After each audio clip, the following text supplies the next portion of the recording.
The beacon was still warm when we pulled it out of the water.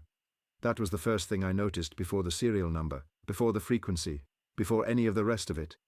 It had been floating in a 53-degree C for who knows how long, and when I set it down on the deck plate, it felt like something that had just come off a charger. A piece of equipment that had been drowned for 3 years should not be warm. That is where this starts. My name doesn't matter for this. What matters is that I worked 9 years as a watchstander on a contracted ocean survey vessel out of a port I'm not going to name, somewhere on the northeastern seaboard. We weren't Coast Guard. We weren't Navy. We were one of those small private outfits that gets paid to drag instruments across a grid of ocean for a university, or a cable company, or occasionally a government office that doesn't want its name on the work order. The boat was 138 feet of welded steel with a permanent list to port because nobody had ever been willing to pay to dry dock her properly. We called her by her hull number more often than her name. I'm telling this now because the company that owned her doesn't exist anymore. It got folded into a parent firm, which got bought by a logistics conglomerate, which dissolved the maritime division 2 years ago. The boat itself is tied up somewhere in a private yard south of Norfolk, waiting on a buyer that I don't think is coming. The crew scattered. Some of them I can still reach. 2 of them I can't. One of them I'm not sure ever really left the boat at all, which is part of what I want to explain. My job on watch was simple on paper. I monitored the bridge electronics during the off-hours shifts, midnight to 8, radar, AIS, depth, the sonar feed when we were towing, the weather facts, and the radios. We carried 3 radios on the bridge, the standard VHF for marine traffic, a single sideband for long range, and a dedicated receiver tuned to the international distress frequencies. That last one was the one nobody wanted to hear. In 9 years on that boat, I heard it light up exactly 4 times before the night I'm going to tell you about. Twice it was a false alarm from a recreational vessel that didn't know how to test its own equipment. Once it was a fishing boat with an engine fire that got resolved before we could even reach them on the relay. Once it was nothing we ever identified, just a brief carrier wave that came up and dropped before any direction finding could lock it. That 4th one bothered me for a long time. I'd put my hand on the receiver and felt it humming, and then it had stopped, and the silence afterward felt deliberate. I wrote it up in the log, and the chief mate signed off on it, and we never spoke about it again. I'd almost forgotten it by the time the warm beacon came aboard. We were on a contract that month to survey a stretch of continental shelf about 90 miles offshore. The work was tedious. We ran lines back and forth across a grid, the towed array streaming behind us, and the data piled up on a server that none of us was allowed to look at. We had 9 people aboard: captain, chief mate, second mate, 2 engineers, a cook, 2 survey technicians who lived in the dry lab and barely came out except to eat, and me. 9 bunks filled, no passengers, no extra hands. The beacon came up on a Tuesday night, just past 2 in the morning, on the leg that ran us northeast toward the edge of our grid. The second mate had the watch with me. His name was Daniel, and he'd been on the boat about 6 months longer than I had. He was the one who first noticed the distress receiver was lit. Not chirping, not alarming, just lit. The little green indicator that meant a carrier signal was present on the frequency, holding steady, no audio, no Morse, no data burst, just a presence. We sat with it for a couple of minutes. Daniel pulled up the direction finder on the secondary console and started watching the bearing. It drifted, the way it does when you're listening to something close. Because at distance these bearings hold steady, and at distance they wander. The reading wandered like the signal source was within a few hundred yards of us. Daniel keyed the VHF and made a general call. "Station calling on the distress band. This is research vessel. Hull number. Please identify your traffic." He repeated it 3 times. Nothing answered. The signals stayed up. I went out on the bridge wing with binoculars. It was a calm night, low swell, no wind to speak of, and visibility was decent under a half moon. I scanned the water in a slow circle from our bow around to our stern and back. No lights, no silhouettes, no flares, no smoke, no shapes. The sea around us was empty in every direction I could see, and our radar was empty too, which I had already checked twice. Daniel woke the captain. The captain came up on the bridge in a fleece and pajama pants, looked at the receiver, looked at the radar, looked at us, and said, "Do a slow circle." We brought the boat through a wide port turn at 4 knots, watching the direction finder. The bearing kept tracking us. Whatever was transmitting was moving with us, or close enough to us that the geometry didn't separate. We made a second pass with the spotlight from the bow. That was when we saw it. It was floating maybe 60 feet off our port quarter, riding low, almost flush with the surface. From the bridge, it looked like a piece of orange debris. The deckhand on watch, that was Marco, one of the engineers pulling double duty because we were thin that trip, put a boat hook on it and brought it up by the lanyard. He laid it on the deck plate just inside the rail and waved up at the bridge. I went down to look at it. It was a personal locator beacon, the kind a crew member carries clipped to a life vest. Not the big EPIRB that lives in its bracket on the wheelhouse roof, a small one. The casing was scuffed but intact, the antenna was deployed. The activation switch was in the on position. The little status light on the side was blinking in the slow, steady rhythm that meant it was transmitting on the distress band, exactly as advertised. And the case was warm. Not hot. Warm, the way a phone is warm when you've been holding it. Marco looked at me and said, "How long do you figure that thing has been in the water?" I said I had no idea. He said it should be cold. I said yes, it should be cold. We looked at each other for a moment longer than we needed to, and then I picked it up by the lanyard and carried it up to the bridge. The captain turned it over in his hands. He read off the serial number to Daniel, who typed it into the registry database. The registry came back with an owner. The owner was our boat. The serial number matched one of the personal beacons that was supposed to be in our own ship's locker, clipped to one of our own life vests, in a sealed cabinet in the survival equipment room one deck below us. The captain didn't say anything for about 30 seconds. Then he handed me the beacon and told me to go down and check the locker. I went. The cabinet was locked. The seal was intact. The little numbered tag that the inspector had crimped on at our last safety audit was unbroken.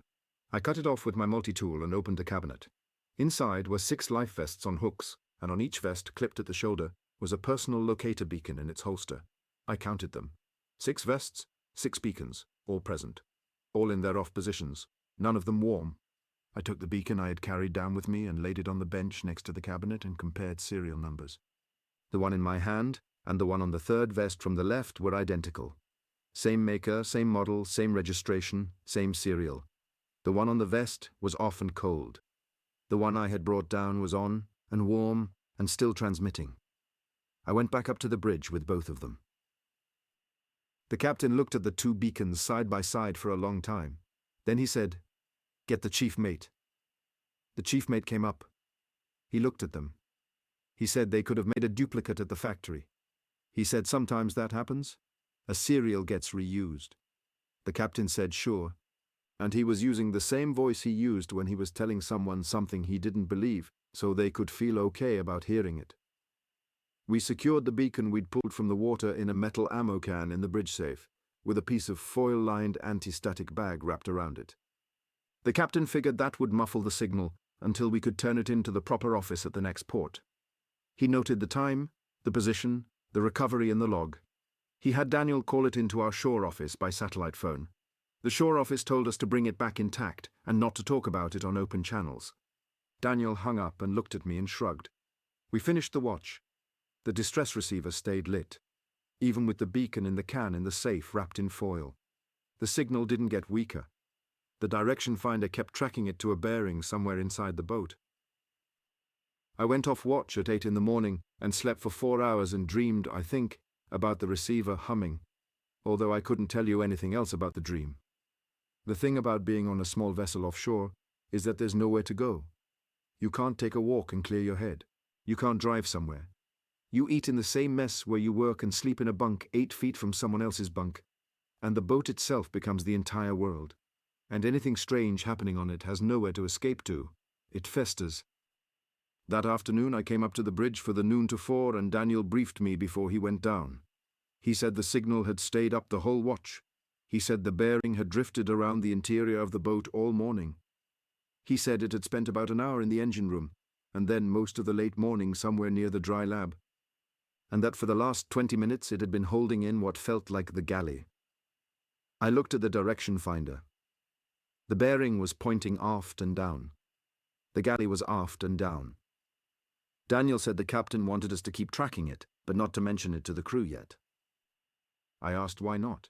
He said, because the captain didn't know how to explain it without sounding like he'd lost his mind. I sat my watch, and I watched the bearing. It moved. Slowly, like a person moves around a boat. Not constant, not random, not mechanical. It drifted from the galley up toward midships, where the crew quarters were, and held there for about 40 minutes. Then it moved up one deck to the lounge, then back down to the galley, then forward to the survey lab. The technicians were in the lab. They came out for coffee at one point and went back in. The bearing stayed in the lab the whole time, including when they were out of it. I started writing it down. Bearing log every 5 minutes, with my best guess at what compartment the bearing corresponded to. After 2 hours, I had a sheet of paper that looked like a tour of the boat. The signal had been in 8 different compartments. It had not, as far as I could tell, ever been in the same compartment as the captain, who I could see on the deck below me through the open bridge door, talking to the chief engineer about a pump. I want to be careful about how I say the next part, because at the time I didn't say it out loud, even to myself. I just kept logging. The bearing moved like there was a 10th person on the boat. We were 9. 9 bunks, 9 names on the manifest, 9 bodies I could account for by sight or by radio. But the bearing of that signal moved through the boat in a way that suggested someone walking around in it, going to the galley, sitting in the lounge, visiting the lab, going back to a bunk. The pattern wasn't a machine. The pattern was a person on a slow shift change, with nowhere particular to be. I finished my watch at 4, and I gave the sheet to the chief mate without saying anything. He read it. He folded it in half. He told me to keep doing it on my next watch and not to tell anyone else. That night the captain called a meeting of just the 3 of us, him, the chief mate, and me, in his cabin. He had the beacon out of the can. He had it sitting on a folded towel on his desk like it was a piece of evidence. He had unwrapped the foil. The signal was still up. He said he had spent the afternoon thinking about it, and he had a theory he didn't like. He said the beacon was registered to our vessel and one of our crew specifically. The personal beacons were assigned to individuals. The third vest from the left, the one whose beacon matched the one we'd pulled from the water, was assigned to a deckhand named Eli Caron. I knew the name. I'd never met him. He had been on the boat 3 years before I joined. He had gone overboard in heavy weather on a transit run between 2 contract jobs, and his body had never been recovered. The personal beacon he had been wearing at the time had never been recovered either. The vest on the third hook had been a replacement, issued to his bunk, with a new beacon registered under the same slot number because the company didn't want to renumber the cabinet. The serial in the registry had been reflagged to the new beacon. The old one, Eli's one, had been carried as lost at sea on the inventory and written off. The captain said the serial number on the beacon we pulled out of the water was the lost one. The original. The one that went overboard with Eli Caron. He said he had checked the records himself that afternoon. I asked how that was possible. He didn't answer. The chief mate said batteries don't last 3 years in salt water. He said the case shouldn't even be intact. He said it should have flooded and corroded and sunk a long time ago. The captain said yes. He said all of that. He said the signal was holding inside the boat now and moving through it, and that he was not going to call the shore office about that part of it on an open channel, and that he was not going to put it in the log, and that he wanted me to keep tracking it from the bridge, but to log it on a separate sheet that he would keep in his safe. I asked what we were going to do about it. He said for now, nothing. He said we would finish the contract and bring it in. Then he said one more thing. He said, don't follow the bearing. He said, if it goes into a compartment you're about to enter, wait until it leaves. He said if you find yourself in a compartment and the bearing comes into it, find a reason to step out. He said don't ever be in the same room as it, if you can help it. I asked why. He said because Eli had been a friend of his, and because he had been thinking about Eli all afternoon, and because he didn't think Eli would have come back if he hadn't wanted something. He didn't elaborate. I went back to the bridge and I sat the rest of my off hours awake because I couldn't sleep, and I watched the bearing. It spent most of the night in the crew quarters. It moved from bunk to bunk, not fast, slow, the way a person moves who is looking at things. It paused at each bunk for 10 or 15 minutes.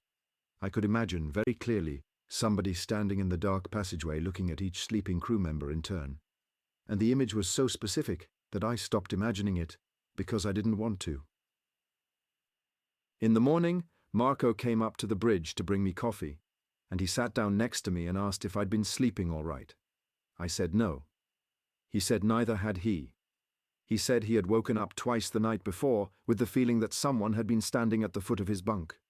He said the second time he had turned on the little reading lamp, and there had been nobody there, but the curtain at the end of the bunk had been pulled back about 6 inches, and he was sure he had closed it before he went to sleep. I asked him what time the second waking had been. He said about 3:15. I didn't say anything. I just nodded and drank my coffee and let him talk about the weather for a few minutes before he went back below. After he left, I checked my bearing log. At 3:15 the bearing had been in the engineering berth, which was where Marco's bunk was. I closed the log, and I did not write that connection down anywhere, because I did not want to be the person who had written it down. We had 11 more days on the contract. The bearing log filled 3 sheets and then a 4th. The signal never went off. The beacon in the bridge safe never lost power. We tried, on day 3, to remove its battery. The captain and the chief mate did it together with the door locked. They told me about it afterward. They had opened the case in the captain's cabin. The battery compartment had been empty. There had not been a battery in the beacon at all. The contacts had been clean and dry.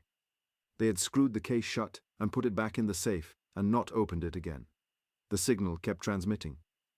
On day 5, one of the survey technicians, a woman named Priya, came out of the dry lab and asked me a question on the bridge that I have thought about a lot since. She asked if our manifest was right. She said she had been pulling crew badge data off the access logs for one of the lab doors, which logged every swipe, and she had a count that was one higher than our crew list. She said somebody had been swiping in at odd hours with a badge that wasn't assigned to anyone currently aboard. I asked her whose badge it was. She said the system showed the badge number but not a name attached, because the name field for that badge had been blanked. She said the badge number itself was an old one, from the company's earlier numbering scheme, which they had retired about 3 years prior. She said the swipes were all at night, on watches when she wasn't in the lab. She said they had started the same night we pulled the beacon out of the water. I told her to talk to the captain. She did. He told her the same thing he had told me. Don't follow it. Don't be in the room with it. Don't tell the rest of the crew. She came back to the bridge a few hours later and asked me, in the way people ask things when they're trying to figure out if they're allowed to be afraid, whether I had been on the boat long enough to remember Eli Caron. I said no. She said she had been. She said she had been on the run when he went overboard. She said she had been the one who hit the man overboard alarm. She said the personal beacon he had been wearing had transmitted for about 40 minutes from the water and then stopped, and that they had searched the area where the signal had last been, in heavy weather, for the rest of the night and most of the next day, and had not found him. She said the search had been called off when the seas got too high. She said she had always wondered, afterward, whether they had given up too early. She didn't cry when she told me this. She just told me. Then she went back to the lab and closed the door, and I didn't see her for the rest of the shift. That night the bearing went into the dry lab and stayed there for 6 hours. Priya was inside the whole time. When she came out at the change of watch, she looked like she hadn't slept. I asked her if she was all right. She said she had been working. She said the lab had felt cold. She said the door to the inner survey closet, which was usually locked because that's where the sensitive data drives were stored, had been open when she went in, and she had closed it, and an hour later it had been open again. She said she had closed it 3 more times during the watch. She said the last time she had locked it with the key, and an hour after that she had looked up, and it was open again with the key still in the lock, turned to the locked position. I wrote that down on the bearing log. The captain read it the next morning and didn't say anything. On day 7 we lost Marco. I want to be careful about how I say this too. We did not lose him overboard. We did not lose him to violence. We lost him in the sense that he stopped being able to do his job, and he locked himself in his bunk, and he would not come out for his watches, and the chief engineer had to cover for him. When the captain finally got into the berth to talk to him, Marco told him that he had woken up the previous night, and the curtain at the end of his bunk had been pulled all the way open. And there had been a man standing at the foot of the bunk in a survival suit with the hood up, and that the man had been holding a personal locator beacon in his hand with the light blinking, and that the man had been looking at him. Marco said the man had not done anything. He had just looked. And then Marco had closed his eyes because he didn't know what else to do. And when he opened them again, the man was gone, and the curtain was closed, and the beacon under his pillow, Marco's own personal beacon, the one assigned to him, which he had taken out of the survival locker the day before because he had wanted it close, was warm. The captain took Marco's beacon and put it in the safe with the other one. Marco stayed in his bunk for the rest of the trip. He ate when food was brought to him. He didn't come out on deck. He didn't speak to anyone except the captain and the cook. When we finally tied up at the end of the contract, he walked off the boat with his duffel bag and got into a cab, and I have not seen him since. I tried to reach him about a year later through a mutual contact, and was told he had moved inland and asked not to be put in touch with anyone from the boat. I don't blame him. The last 4 days of the contract were the worst. The bearing began to move faster. It went to more compartments per watch. It started showing up in places I was about to enter, like the captain had warned. Twice I opened a door to a passageway, and the bearing on the direction finder, which I had moved to a handheld unit so I could carry it with me, jumped from somewhere else on the boat to the compartment in front of me in the time it took the door to swing. Both times, I closed the door and walked away, and came back 20 minutes later, and the bearing had moved on. Once it didn't. Once I needed to go into the survival equipment room to retrieve a piece of gear the captain had asked for, and the bearing was already in there when I put my hand on the door. I waited. 15 minutes, 20. It didn't leave. I went up to the bridge and told the captain. He said, "Leave the gear." He said, "Tell me you needed it, and I'll get it myself later." I left it. The gear stayed in there for the rest of the trip. None of us went in. On the last night before we made port, the captain called me and the chief mate into his cabin again. He had the beacon out of the safe. It was still transmitting. He had it on the towel on his desk, and he had a sheet of paper next to it. He said he had been thinking about what to do with it. He said he could turn it into the shore office, and they would log it. And they would probably destroy it, and the signal would stop. And that would be the end of it from the company's point of view. But, he said, he didn't think that would be the end of it from Eli's point of view. He said the beacon had been in the water for 3 years before it came back to us.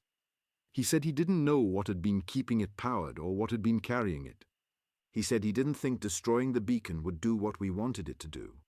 He said he thought destroying the beacon might just take away the thing that had been letting Eli announce himself, and he wasn't sure he wanted Eli on the boat without announcement. He said he wanted to put the beacon back in the water. The chief mate said no. The chief mate said if we put it back in the water, it would just come back. He said somebody else would find it. He said somebody else's boat would pull it up and bring it aboard, and the same thing would happen on their deck. He said we'd be passing it. The captain said yes. He said he knew. He said he had thought about that. He said the alternative was keeping it. I asked what keeping it meant. He said it meant locking it in the safe on this boat and leaving it there and not opening the safe again. He said it meant whoever owned the boat next would inherit it. He said it meant the signal would keep transmitting from inside the hull, and the bearing would keep moving through the compartments, and whoever stood watch on this vessel from now until somebody scrapped her would have a 10th crewman they couldn't see, and couldn't talk to, and shouldn't be in the same room with. He said the third option was that we could open the safe and take the beacon ashore and bury it. Off the books. Somewhere it wouldn't be found. He said he didn't know if that would work either. He said he didn't know if Eli was in the beacon or in the boat or in something else that the beacon was just a sign of. The chief mate said we had to pick one. The captain said he was picking. He said he was going to leave it on the boat. He said he was going to lock the safe and weld it shut.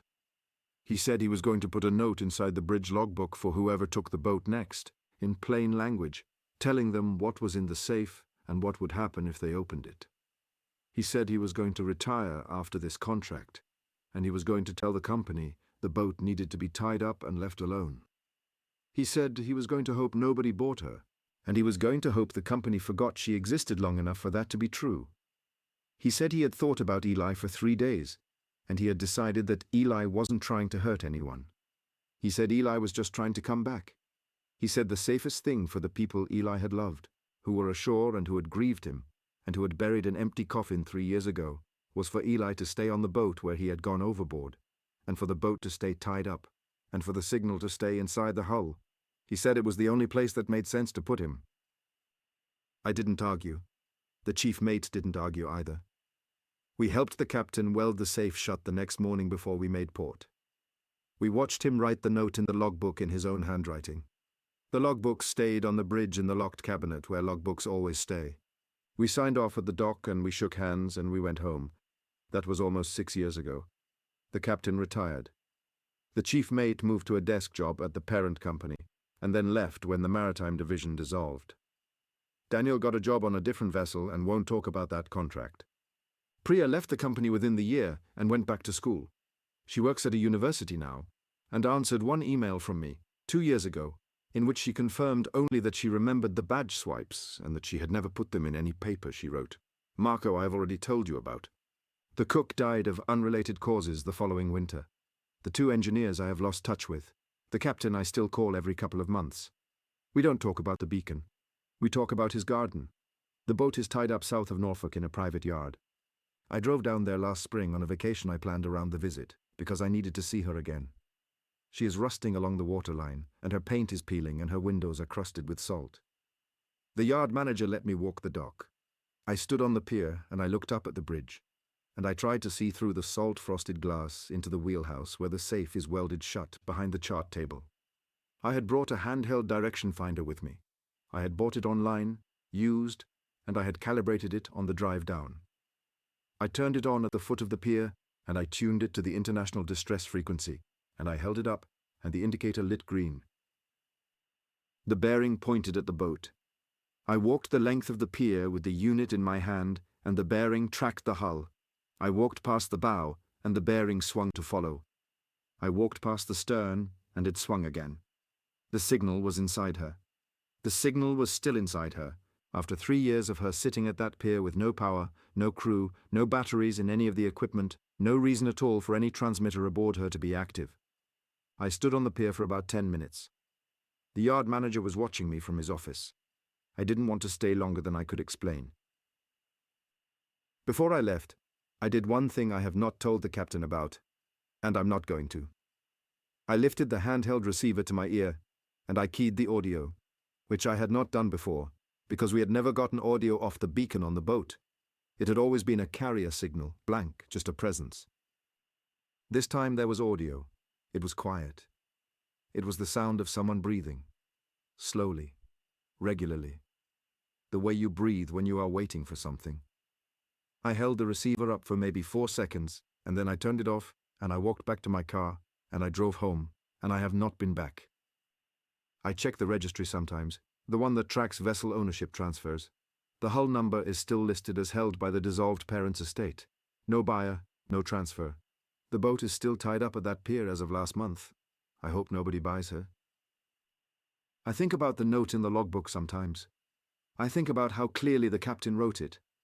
I think about how it's sitting in that cabinet on the bridge in the dark, in the salt-frosted wheelhouse, with the welded safe behind the chart table, and the signal inside the safe, and whatever is carrying the signal moving slowly through the empty compartments at its own pace, from the galley to the crew quarters to the lab and back. I think about the breathing. I think about how on the pier that day with the receiver to my ear, the breathing had been steady and patient and close, and not at all like the breathing of a man who had drowned 3 years before I joined the boat. It had been the breathing of a man who was waiting for his next watch. The captain had not freed Eli, and he had not destroyed him. He had chosen the third thing, which was to keep him. And I have come to understand, in the years since, that keeping someone is not the same as saving them. It is only a way of deciding where they are allowed to wait. And somewhere south of Norfolk, in a private yard, behind welded steel and salt-frosted glass, on a hull number that nobody wants to buy, the signal is still up. The bearing is still moving. The safe has not been opened. The logbook is still on the bridge with a note inside it in a captain's handwriting. And whoever finally cuts that lock, whoever buys her for scrap or for parts, whoever steps aboard her thinking she is empty, is going to find a 10th crew member already there. A beacon with no battery, still transmitting. A watch schedule that has been kept faithfully, in the dark, by a man who never came home. A man who has been waiting very patiently for someone to relieve him.